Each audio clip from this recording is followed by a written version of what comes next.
Hola, este es el segundo video correspondiente a la presentación de implementación de algoritmos de computación evolutiva e inteligencia de enjambre. En este video entonces vamos a comenzar a hablar sobre un proceso para la implementación de estos algoritmos optimizadores y de esta manera tratar de mitigar o resolver muchos de los problemas que detectamos en el video anterior.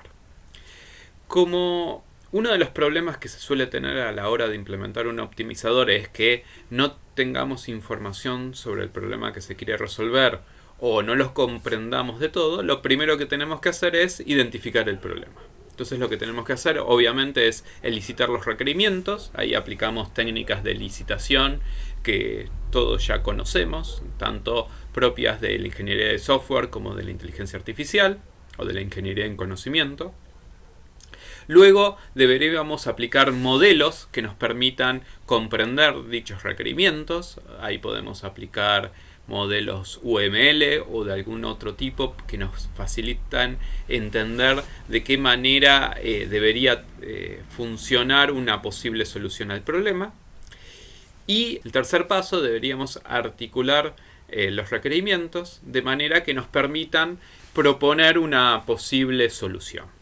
Para hacer esto, en este caso, vamos a tener un conjunto de preguntas guías sobre cuestiones que deberíamos identificar y responder de manera que nosotros podamos luego tener toda la información necesaria para implementar nuestro optimizador.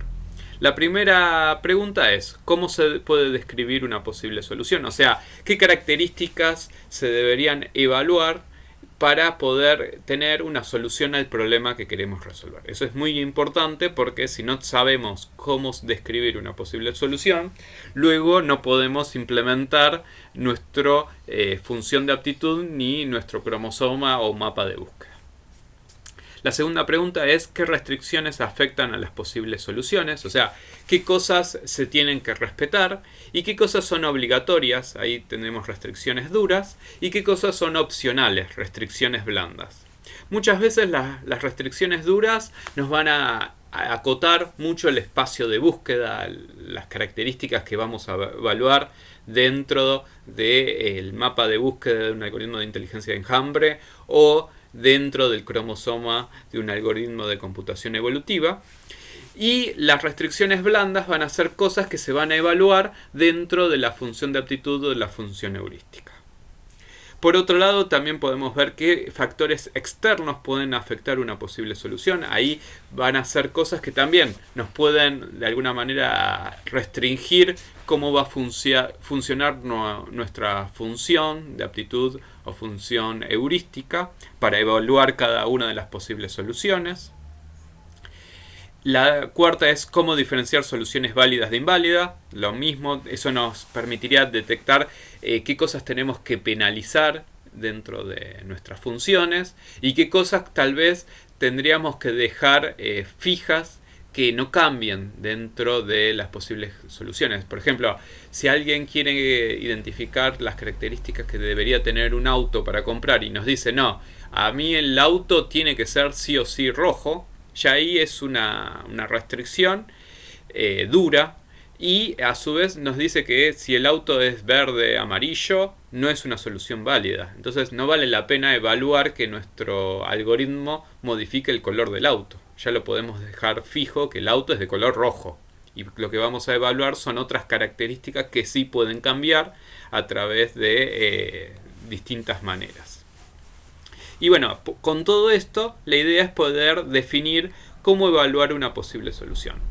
Esa evaluación luego va a ser lo que nosotros vamos a implementar en nuestra función de aptitud, en nuestra función heurística, y que puede ser una función matemática pura, puede ser un procedimiento, o puede ser un conjunto de reglas que se tienen que cumplir.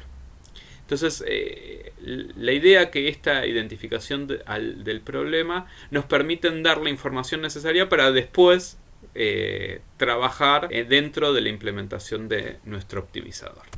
En forma paralela a todo esto, lo que deberíamos hacer es un análisis de la viabilidad del problema.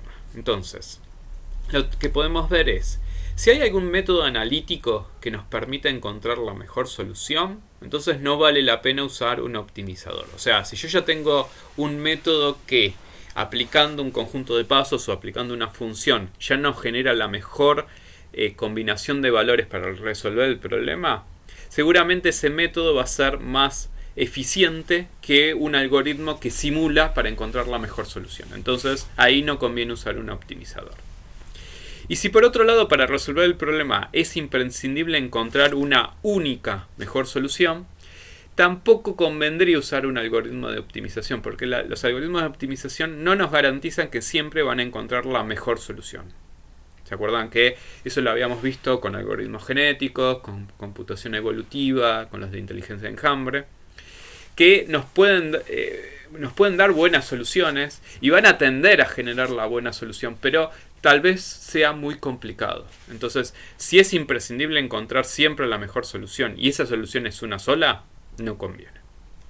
En cambio, si nosotros queremos identificar características posibles, pero no se puede definir o evaluar fácilmente su relación, ahí sí es candidato al problema utilizar un optimizador, un algoritmo de optimización. Si existen soluciones candidatas con sus características, pero no se sabe cómo mejorarlas, luego de haberla estudiado, también es candidata el problema para ser resuelto por un optimizador. En cambio, si yo tuviera la lista de todas las soluciones candidatas, yo ya las tengo, es una cantidad finita, y no hay forma de mejorar esas posibles soluciones, ahí no vale la pena usar un optimizador, porque yo puedo hacer un ranking y directamente elegir la mejor. Entonces, la diferencia acá es que yo tengo posibles soluciones candidatas, pero yo sé que capaz que cambiándole algún valor, probando con otras combinaciones de valores, las puedo mejorar. Ahí sí es candidato para optimizador. Y obviamente, si el espacio de búsqueda es grande, accidentado y poco comprendido, también va a ser un problema candidato para resolver con un optimizador. Entonces, de esta forma, nosotros podemos ver qué características tiene que tener el problema para resolver por uno de estos algoritmos y qué características no debería tener, y en ese caso probar con algún otro tipo de algoritmo. Para definir el tipo de algoritmo, entonces podemos ver, si yo quiero resolver un problema de búsqueda, encontrar el mejor camino, me conviene el algoritmo basado en hormigas. Si yo quiero un problema de optimización, o sea, encontrar el máximo, y si se necesita un valor numérico para resolver el problema, cuando el espacio de búsqueda es simple, me conviene usar el de bandada de pájaros.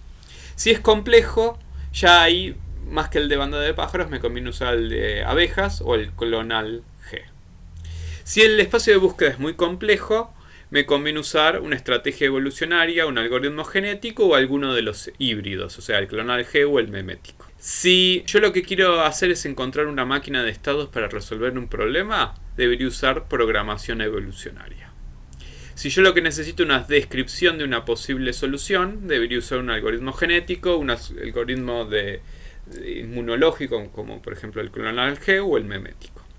Y si lo que necesitamos es una fórmula o procedimiento para resolver un problema, debería usar el algoritmo de programación genética. Bien, entonces una vez seleccionado el tipo de algoritmo y que ya vimos que es viable para resolver el problema que queremos resolver, lo que deberíamos hacer es seleccionar la herramienta a usar. Esa herramienta puede ser también framework o alguna librería. Para hacer eso, obviamente tenemos que elegir una herramienta, un framework o una librería que implemente el algoritmo que nosotros vimos que es el mejor. No vamos a usar alguna que no lo incluya. Dentro de las características que deberíamos evaluar de la herramienta tenemos la flexibilidad, la robustez, la interfaz, la confiabilidad. Hay veces que hay herramientas que son demasiado caja negra, que no nos dejan modificar nada. Y hay otras que ya son un lenguaje de programación en una librería que nos dejan tocar demasiado. Entonces, bueno, depende de lo que nosotros querramos, tenemos que ver qué tanta flexibilidad vamos a precisar. En la interfaz también es importante porque si nosotros no sabemos nada de programación nos convendría usar una herramienta que sea visual y sea fácil de usar, pero si nosotros sabemos sobre programación nos conviene capaz que una interfaz donde se agregan por línea de códigos los distintos comandos. Entonces deberíamos evaluar todas esas ventajas y desventajas que tiene cada herramienta para encontrar la mejor para el problema que yo quiero resolver. Acá yo les pongo alguna lista parcial, obviamente no incluye todas, pero que tienen varios tipos de herramientas y librerías que se pueden usar. Hay mucho hecho en Java para algoritmos de computación evolutiva, lo cual es bueno, pero también hay obviamente en Python, en JavaScript, .NET, varios lenguajes. En cuanto a los algoritmos de inteligencia de enjambre, no hay tantas herramientas, porque muchas veces el desarrollo se hace de manera específica, o sea, como el algoritmo es muy sencillo, se termina programando todo, lo cual para mí no es lo mejor, pero bueno, no he encontrado muchas herramientas o frameworks que permitan implementar algoritmos de inteligencia de enjambre de manera genérica para que uno lo pueda después aplicar para distintos problemas. Pero bueno, esto es lo que hay. Bueno, con esto vamos a terminar el segundo video para que no se haga tan largo. En el tercer video obviamente vamos a seguir con este proceso. Hasta luego.